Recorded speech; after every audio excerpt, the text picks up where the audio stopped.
रोही को मजबूरन खुले आसमान के नीचे अपना बावर्ची खाना बनाना पड़ा ताकि वो बच्चों के लिए दूध तैयार कर सके।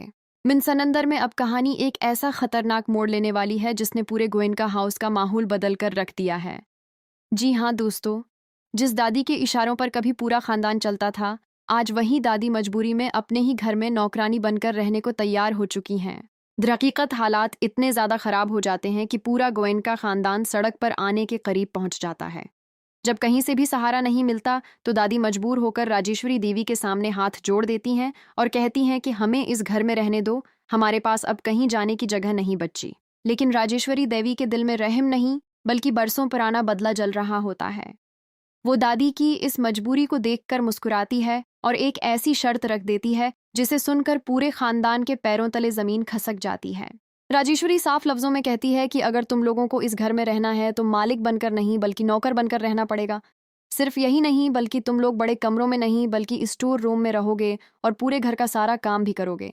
इस वक्त दादी के पास कोई दूसरा रास्ता नहीं होता, इसलिए वो भारी दिल के साथ ये शर्त मान लेती हैं।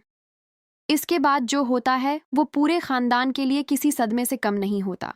अगले ही दिन राजेश्वरी देवी दादी को नौकरों वाले फटे पुराने कपड़े दे देती है और कहती है कि अब से तुम उन्हीं कपड़ों में पूरे घर का झाड़ू पोंछा और सफाई करोगी, ताकि तुम्हें हर वक्त याद रहे कि अब तुम्हारी हैसियत क्या है। जब खाने का वक्त आता है तो घर के बाकी लोग मज़ेदार खाना खाते हैं, लेकिन दादी को सिर्फ सूखी रोटी और थोड़ा सा प्याज दिया जाता है। ये सब देखकर पूरे गोयनका खानदान की आंखों में आंसू आ जाते हैं। खास तौर पर नौहर के लिए ये सब देखना बहुत मुश्किल हो जाता है। वो अपनी दादी की ये हालत बिल्कुल बर्दाश्त नहीं कर पाता, मगर उस वक्त वो कुछ भी करने से मजबूर होता है, क्योंकि घर और बिजनेस के तमाम कागजात राजेश्वरी देवी के पास होते हैं। लेकिन नौहर के दिल में एक सवाल जरूर उठता है कि क्या वाकई इस पूरी जायदाद पर सिर्फ राजेश्वरी देवी का ही हक है। इसी सवाल का जवाब ढूंढने के लिए नहर खामोशी से पुराने दस्तावेजात की तलाश शुरू कर देता है। कई दिनों की तहकीक के बाद उसे एक ऐसी सच्चाई का पता चलता है जो सब कुछ बदल सकती है। नौहर को मालूम होता है कि गोयनका हाउस और बिजनेस पर सिर्फ राजेश्वरी देवी का ही नहीं, बल्कि उसके दादाजी का भी बराबर का हक था। यानी कानून के मुताबिक इस जायदाद का आधा हिस्सा नहर और इसके खानदान का भी बनता है। ये सच जानकर नहर के अंदर एक नई हिम्मत पैदा हो जाती है। वो फौरन एक वकील से मिलने का फैसला करता है ताकि कानूनी तरीके से अपना हक वापस ले सके।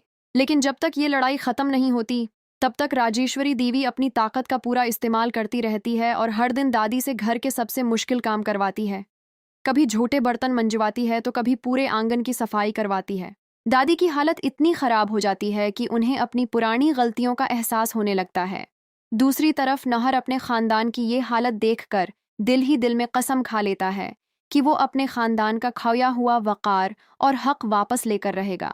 अगर ये साबित हो गया कि उसने धोखे से पूरी जायदाद पर कब्जा किया है तो उसके लिए बड़ी मुश्किल खड़ी हो सकती है।